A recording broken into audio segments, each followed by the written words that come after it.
Baik, kemudian Mata Bung selama ini men-tracking tidak soal komitmen fee ini tadi. Bahkan ada yang katakan orangnya ya itu saja, kelompoknya itu saja terkait komitmen fee ini. Pernah nggak kita men-tracking siapa sebenarnya yang bermain komitmen fee ini di pemerintah? Ya, kalau dinamika di kekuasaan itu kan dia biasanya itu ada pemodal. Ada pemodal, dan pemodal ini sebenarnya yang mengontrol terhadap kekuasaan tersebut. Nah, ada juga politisi, itu jadi macam-macam. Jadi bukan soal bahwa misalnya kita punya kepala daerah, bukan kepala daerah itu kalau dalam konteks pengadaan barang dan jasa, tapi pemodal. Nah, dan itu sudah publik juga tahu bahwa kalau misalnya soal paket ini, jadi ada pihak luar yang mengontrol. Soal misalnya ada Popja, ULP, itu sebagai formalitas saja. Makanya saya bilang bahwa perlu ada sistem yang ditata rapi kembali. Kalau begini ya sangat berbahaya. Artinya berbahaya bukan hanya soal sistem terhadap tata kelola pemerintahan, tapi berbahaya juga bagi orang-orang yang akan pelaku ini. Artinya kita kan tidak mau juga misalnya Aceh ini selalu jadi target ditangkap kasus korupsi. Kalau kita kembali dengan pertanyaan tadi bahwa ini daerah syariah, dan kita lebih malu lagi kan itu. Makanya beban yang dipikul oleh oleh Aceh sebenarnya sudah sangat berat dengan status Aceh menggunakan syariat Islam. Di satu sisi terhadap tindak pidana korupsinya juga masih sangat kencang atau kuat. Itu juga sangat berbahaya untuk masa depan Aceh sendiri. Nah, terkait supervisi KPK tadi, Bung, mungkin Mata menyampaikan harapan ataupun terkait supervisi yang akan dilakukan oleh KPK ini, atau mungkin Mata sendiri selama ini pernah berkomunikasi terkait 6 kasus tadi dengan KPK? Kalau pengalaman kita kan, KPK itu pernah melakukan supervisi misalnya kasus pengadaan damkar di Kota Banda Aceh yang 16 miliar itu. Nah, dari proses itu kita evaluasi. Jadi begitu juga kasus pengadaan CT scan itu juga masuk dalam asistensi KPK. Nah, kita berharap itu dari hasil proses itu kita evaluasi bahwa KPK harus mengawasi, tidak hanya melakukan asistensi. Artinya setelah asistensi selesai, tapi mengawasi catatan-catatan ataupun kesepakatan yang sudah dibangun dengan tim lidik institusi lain, itu dipastikan bahwa kasus itu jalan. Misalnya gini, sudah disepakati misalnya ini aktor-aktornya harus dijerat. Nah, KPK perlu memastikan itu memang terjerat, tidak hanya memberikan ataupun membangun kesepakatan di proses awal, tapi di proses penuntutan itu sudah tidak dimonitoring lagi, sehingga pengungkapan kasusnya juga tidak utuh kan. Berarti batasan supervisi yang dilakukan KPK itu sejauh mana, Bung, setiap satu kasus? Itu cuman jadi gini, kadang-kadang kan dalam satu kasus itu lidik dalam ini misalnya polisi ataupun jaksa ya, sudah melidik satu kasus itu, ketika tahap proses terhentinya misalnya mereka tidak tahu ini aktor di level pemerintahannya siapa yang lebih kuat kena. Kalau pelaksananya oke, sudah. Nah, itu diasistensi dengan berdasarkan data-data yang diserahkan oleh institusi yang meminta koordinasi dan supervisi. Jadi cukup ada juga kasus yang memang dari proses awal memang tidak jelas siapa yang mau ditetapkan tersangka, tapi data-datanya sudah sangat kuat. Nah, itu dari proses awal sampai ke proses penuntutan. Jadi tergantung diminta. Nah, kebiasaan memang kalau kita lihat yang diminta itu kayak kasus misalnya yang damkar saya bilang tadi, kan sudah ada penetapan tersangka satu orang dari Kejaksaan Banasan, itu terakhir diminta asistensi KPK, itu ada penambahan. Nah, tapi kasus ini kalau dari pengalaman kami, kita melihat bahwa Kejaksaan tidak utuh untuk mengungkapkan. Artinya ada aktor paling besar. Karena kan gini, kasus korupsi ini tidak hanya melihat bahwa ya rekanan dengan dinas misalnya, tapi banyak aktor lain yang terlibat. Artinya ya bisa jadi ada aktor yang paling tinggi untuk mengarahkan supaya rekanan ini mendapatkan paket, misalnya paket pekerjaan. Karena sektor PBJ ini kan kayak abang tanya tadi, bahwa ini ada pemodal, ada politisi yang mengatur, dan itu hampir rata-rata terjadinya di pemerintah. Baik Bung, untuk sementara kita akan melihat komentar ya, komentar rekan-rekan di serambinews.com.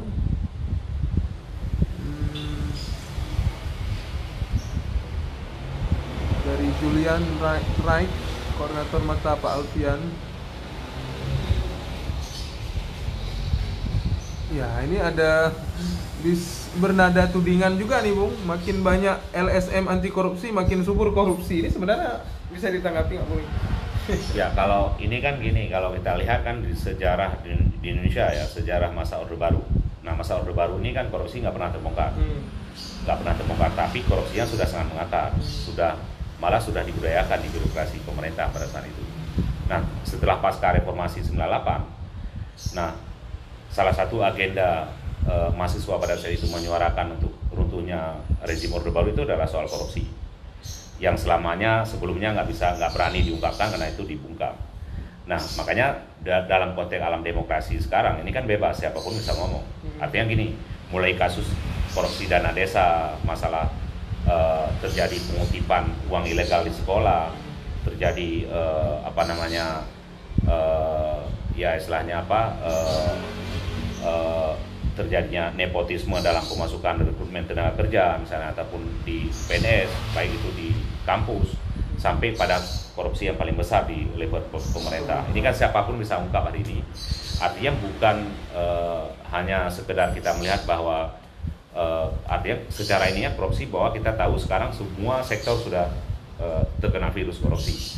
Jadi upaya yang perlu kita lakukan adalah bagaimana ini untuk mencegahnya ini, untuk mencegah. Karena kalau misalnya ini terus dibudayakan, karena ini kan bukan budaya, tapi ada upaya untuk dibudayakan, ini kan sangat kuat sekarang. Artinya memaklumi semua terhadap kejadian dan peristiwa-peristiwa ini sebenarnya yang harus dihentikan. Jadi karena kondisi demokrasi sekarang kita lebih bebas, siapapun bisa menyuarakan. Jadi bukan berarti bahwa harus LSM saja yang menyuarakan korupsi, siapapun bebas, dan harapan kita sebenarnya begitu. Jadi semakin ramai, semakin banyak, semakin bagus. Masyarakat harus berani untuk melaporkan. Walaupun kita tahu bahwa ada tantangan-tantangan yang akan kita hadapi, yang bisa jadi nggak diopet ketika ada laporan, tapi kita perlu menunjukkan bahwa kekuatan besar rakyat itu sangat efektif untuk mencegah korupsi.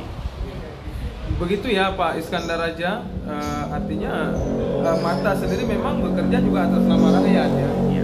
Sama seperti kita ketika kita mendengar ada kasus korupsi ataupun mengetahui, silakan dilapor. Tidak harus mesti Mata ya, tidak harus mesti siapapun, tapi siapapun saja boleh melapor kasus korupsi kepada pemerintah. Kita lanjut nih Bung, kemudian ada dari Brunei juga hadir, bicara anti korupsi hanya untuk program saja. Nah, kenapa bagi pejabat yang korup? Oh, ini udah tadi ya. Nah, ini ada yang tanya nih, mungkin nggak dengar tadi Bung. Pak, kalau uang dikembalikan, tersangka apakah masih bisa dipenjarakan? Nah, ini pembahasan tadi, mungkin dari Lingku Galung. Ya, kalau di Undang-Undang Pidana Korupsi itu ada pasal 4 ya. Yang intinya pengembalian kerugian keuangan negara tidak menghapus pidana. Nah, makanya walaupun yang sudah saya ceritakan tadi bahwa tren sekarang di level penyelidikan memang ketika uang itu dikembalikan itu posisinya sudah aman dalam tanda kutip. Ya amannya gimana? Misalnya beberapa kasus yang kita lihat itu vonis bebas karena pengembalian keuangan negara ini dianggap sangat meringankan ataupun sudah ya dianggap lebih kooperatif ya. Tapi persoalannya lagi-lagi kita lihat di pasal 4 tadi bahwa secara pidana tetap harus dilakukan, jadi tidak menghapus dia. Tidak menghapus ya Pak Lingku Galung ya. Tadi di awal juga sudah dijelaskan oleh Bung Alfian. Ini kemudian ada dari Jamal. Panjang sekali nih, bila koruptor terorganisir. Oh, ini pernyataan ya, bukan pertanyaan. Nah, di Biren ada kasus di Kejari Biren, tapi belum ada titik terangnya ya, ini mungkin kasus, tapi kita tidak membahas kasus di sini, tidak membahas kasus-kasus yang belum diekspos oleh media ya, Saudara Lun.